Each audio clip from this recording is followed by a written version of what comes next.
First thing, just a short introduction. I'm what we call a paleoseismologist. Basically what we do is I work with a team of other geologists, and we go out in the field and we look for evidence for past earthquakes.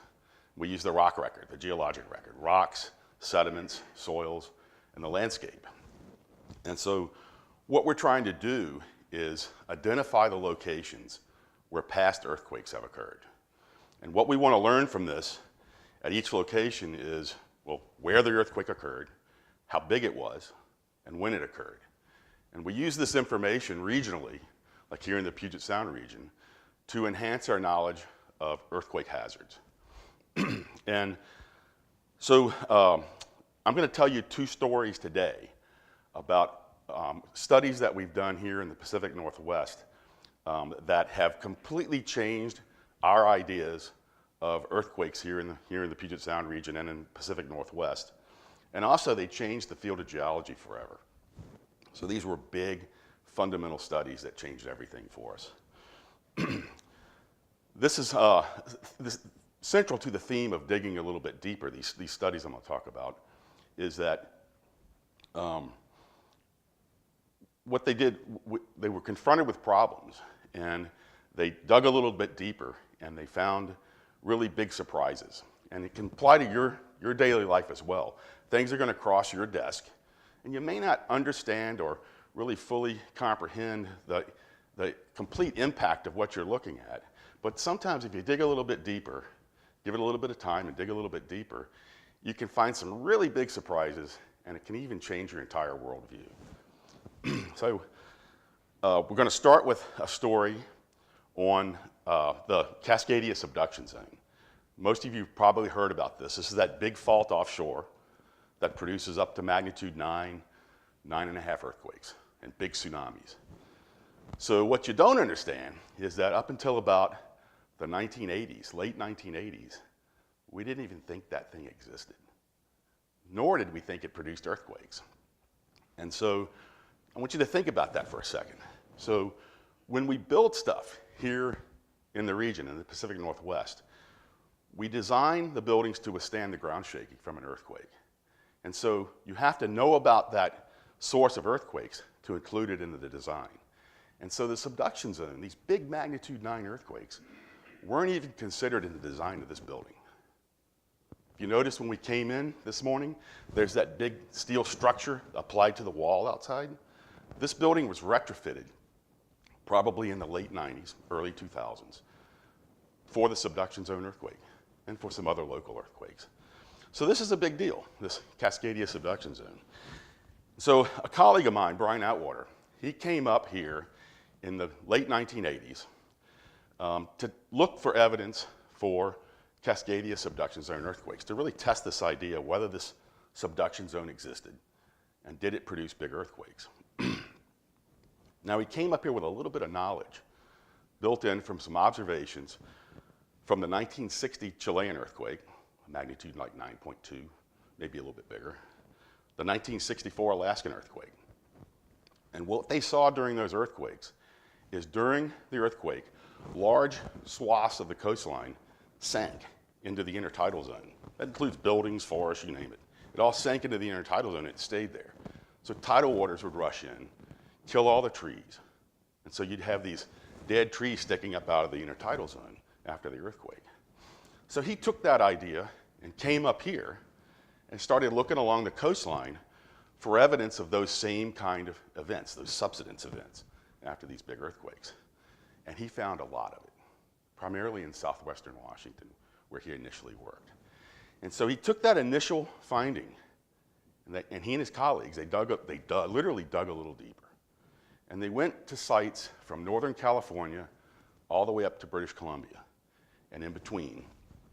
And they started looking at all these sites along the coastline and building up a catalog of places where they noted this subsidence and these trees in the intertidal zone. They found dozens of sites.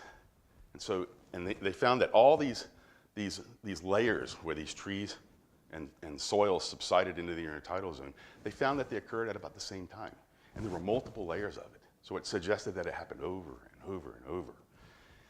And so that laid the foundation that our subduction zone is active, and it produces big magnitude 9 up to 9.5 earthquakes about every 500 years. So what that means for us now is that everything that's built in this region takes that subduction zone into account in their seismic design. That's a good thing. So the second story I'm going to tell you about deals with LiDAR. Has anybody heard of LiDAR? LiDAR. Stands for light and distance ranging. If you've ever got a ticket speeding, that's what they're using. They're using a laser. They're using a laser to clock your speed. Well, so what companies have done in the past, and we're doing it all the time now, is you take that laser system and you mount it in an airplane and you shoot it at the ground while you're flying. The plane flies back and forth, shoots pulses of laser beams, 800,000 pulses of light a second. The detector in the plane keeps track of every single pulse of light, goes down and hits something, is reflected back to the detector. And the system keeps track of every single pulse of light. So what they give us in the end is a big mass of data, a cloud of data, that has the X, Y location, the geographic location of where that pulse of light hit something, and it also gives us the elevation where it hit that thing. So we can use that data to make really amazingly detailed maps. I mean, they look like aerial photographs, to be quite honest. They're that detailed. What we do is we leverage a really important fact. Now, and you can imagine this yourself. If you go out in the forest, you're on a hike and you're walking through the forest, and you know, you look up and it's a really dense canopy. But what you'll notice if you look through the forest, you'll notice a little bit of light penetrating through the canopy to the ground. Turns out maybe 30% of the sunlight makes it to the ground. And we leverage that fact with this LiDAR, these pulses of laser light, that about 30% of them hit the ground and go back up. So we take this big mass of data and we throw almost all of it away. We don't throw it away, but we don't use it. And we only use those pulses of light that went through the canopy and bounced off the ground. Now, I want you to think about that. When you're flying over Puget Sound region, and you look down, you're looking at the tops of trees. You don't see the ground very often. And that's a problem for me as somebody, I work with the landscape. I want to see what the ground looks like. When I look down, I see trees. Has anybody ever used a topographic map with the squiggles on it? So those, we're making them different now because we're using LiDAR.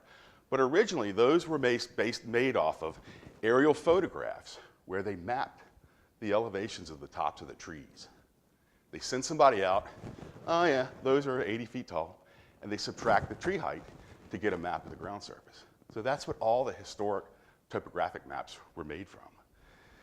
That's a problem because we can't see what the ground actually looks like using those. This LiDAR data allows us for the first time ever to interrogate what the ground surface looks like beneath the forest canopy.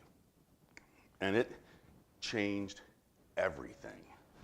And so I'll tell you how that happened. A guy on Bainbridge Island, he's an engineer. He had some year-end money, about this time of year, everybody understands that. He had some year-end money, and he decided to get a LiDAR survey flown of Bainbridge Island for their use in their planning department and their engineering department. And so he ordered the survey, and he got the data back. It was basically a map. And he noticed something, and this is where this idea of digging a little bit deeper really is important. This guy's not a geologist, but he noticed right away there was a feature on that map that he was like, what is this thing? I have no idea what this thing is. So he gave a copy of the map to some colleagues at NASA and the USGS. I can remember walking in my boss's office and seeing this map, and it completely blew my mind. I'd never seen anything like it before, and I can remember walking across and looking and going, what is that? And it was this feature that he had seen. Turns out that feature, we didn't know what it was. We had an idea that it could be from a past earthquake on the Seattle Fault, one that broke the ground surface and actually offset the ground surface. So we put together a team, and we literally dug deeper. We took a big excavator out there and dug trenches across this thing, got down in the trenches and mapped the rocks, the soil layers, and all the cracks in the rocks we saw. Turns out those cracks were faults where the ground was offset during past earthquakes on the Seattle Fault Zone. And we found multiple times in the recent past where this happened. And so what that did, it means to us, is that the Seattle Fault, which we knew of two faults at this time in the region, the Seattle Fault and another fault over the Olympics that were active and could produce big earthquakes. We now knew that the Seattle Fault had done this multiple times in the past, produced magnitude 6.5 to 7.5 earthquakes multiple times. That's a big deal.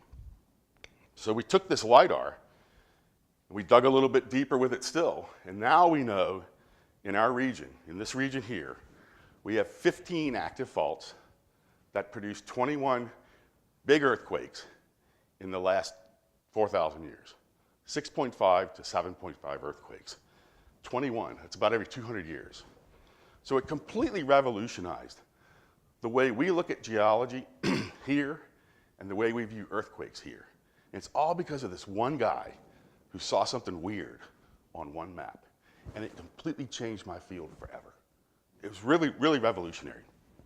So I want to leave with that idea, is that even though you're not geologists or paleoseismologists, you're going to encounter stuff in your daily life that you may not initially comprehend what it means, but if you dig a little bit deeper, you may find some really huge surprises. You may completely change our worldview.